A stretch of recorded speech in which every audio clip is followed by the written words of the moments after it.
मैं हूं शशि शेखर और आप देख रहे हैं यूथ एजेंडा में शशि शेखर की पाठशाला।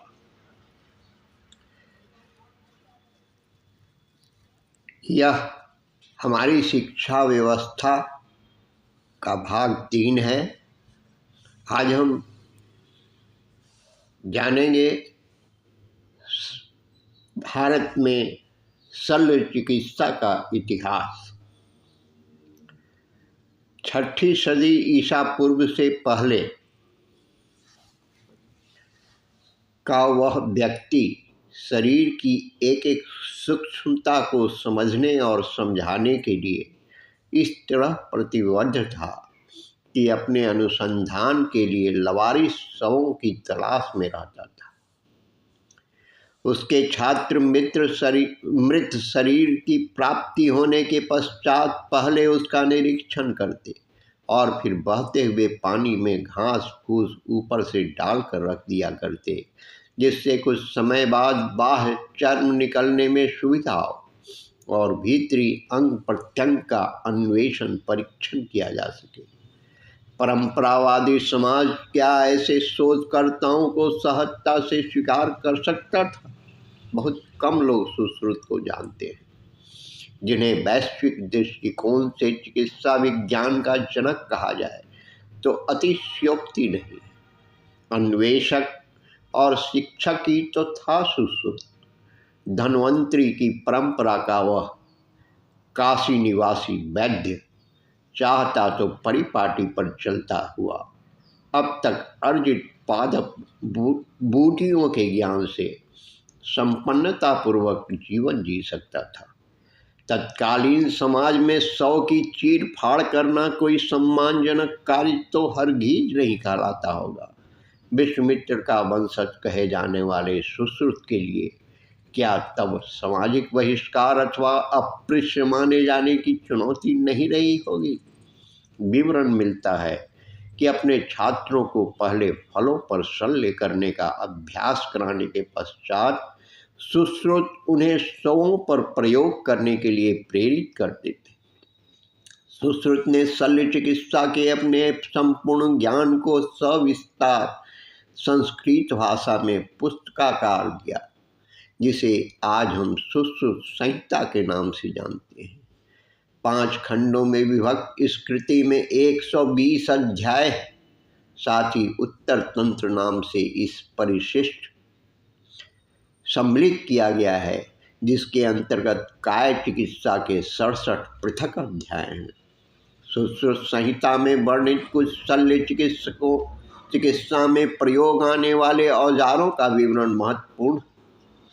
इस श्रेणी में 24 प्रकार के स्वास्थ्य यंत्र, पक्षियों की मुखाकृति के क्रॉस प्रवृत्ति आकार के औजार प्राथमिकता से आते हैं, जो शल्य प्रक्रिया के दौरान पकड़ हासिल करने तथा टूटी हड्डियों को निकालने, अंग भागों को पृथक करने के कार्य के लिए किए जाते थे। कौवे की चोंच जैसा स्वास्थ्य यंत्र काकमुख, इसी तरह सिंहमुख, व्याघ्रमुख, मार्जामुख, गिद्धमुख श्रेणी के औजार निर्मित किए जाते थे। 2 प्रकार के संदस यंत्रों का विवरण है, जिनसे शल्य प्रक्रिया के दौरान शरीर की त्वचा अथवा मांस आदि को निकाला जाता था। 2 प्रकार के ताल यंत्र निर्मित किए गए थे, जिनका प्रयोग नाक तथा कान की शल्य क्रिया के लिए किया जाता था। इसी कड़ी में 20 प्रकार की नाली युक्त नाड़ी यंत्र, 28 प्रकार के श्लाका यंत्र, सिलाई के तरह के औजार जो मांस आदि को कुरेदने छेदन करने के कार्य में आते थे। 25 प्रकार के उपयंत्रों का भी विवरण मिलता है, जिनकी शल्य क्रिया के दौरान विविध प्रयोग किया जाता था। हड्डी अथवा मांस को काटने के लिए सुश्रुत ने 20 प्रकार के धारदार शस्त्रों का उल्लेख अपने शास्त्र में किया है। शल्य चिकित्सा ज्ञान को प्राचीन भारत में जो ऊंचाई प्राप्त हुई थी, उसका अनुमान इस बात से लग ही जाता है कि सूक्ष्म चिकित्सा के लिए बांस, बाल, पशुओं के नाखून आदि से अनेक अणुशस्त्र भी उस दौर में निर्मित किए जाते थे। भारतीय होने के कारण आज आप गर्व कर सकते हैं कि दुनिया के किसी भी बड़े से बड़े अस्पताल के ऑपरेशन टेबल पर पड़े औजार सुश्रुत के बताए और डिजाइन किए गए औजारों की ही नकल। औजार ही नहीं अपितु शल्य चिकित्सा के प्रकारों का भी जितना सूक्ष्म वर्णन सुश्रुत संहिता में प्राप्त होता है वह आधुनिक मेडिकल साइंस की पुस्तकों के समक्ष भी आईना रखने में सक्षम। सुश्रुत 8 प्रकार की शल्य चिकित्सा के विषय में बताते हैं, अर्थात छेद छिद्र करने के लिए, वेद भेदन करने के लिए, लेख पृथक करने के लिए, वेद्य शरीर के हानिकारक द्रव्य बाहर निकालने के लिए, ऐश से घाव ढूंढने के लिए, आहार शरीर की हानिकारक उत्पत्तियों को निकालने के लिए, विश्रव्य द्रव्य बाहर निकालने के लिए तथा शिव्य घाव चीरा आदि सिलने के लिए। इतना ही नहीं, उन्होंने सूत सन रेशम बाल आदि का प्रयोग कर घाव चीरा आदि को न केवल सिलने की सलाह दी है अपितु पट्टी बांधने के लिए सन ऊन रेशम कपास पेड़ों की छाल आदि का प्रयोग बताया है। सुश्रुत संक्रमण की जानकारी भी रखते थे, अतः चिकित्सा के दौरान एवं रोगी की साफ सफाई पर वे विस्तार से अपने ग्रंथ में बात करते हैं।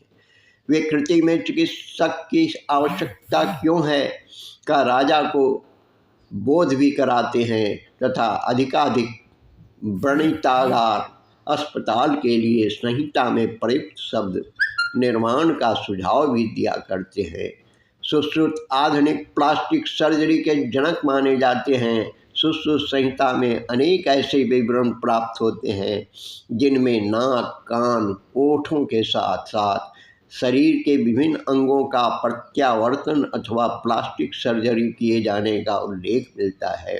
उस दौर में शल्य चिकित्सा करते हुए रोगी को एनेस्थीसिया देने प्रायः औषधि युक्त मदिरा का भी प्रावधान था। बहुत ध्यान से विश्लेषित कीजिए तो सुश्रुत को, क्योंकि जब आप कहेंगे कि विश्व को आधुनिक चिकित्सा भारतवर्ष की देन है तो अनेक भांति के तर्क ऐसे ही सामने आ जाएंगे जैसे कि महाभारत काल और रामायण काल के कतिपय संदर्भों का उल्लेख करने का माहौल उभरते हैं।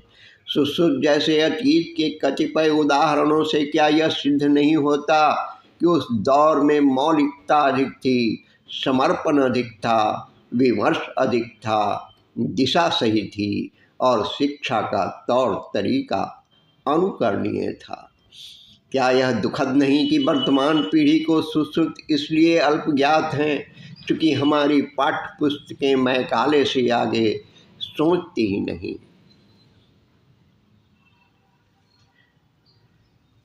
अब हम फिर मिलेंगे अगले एपिसोड में।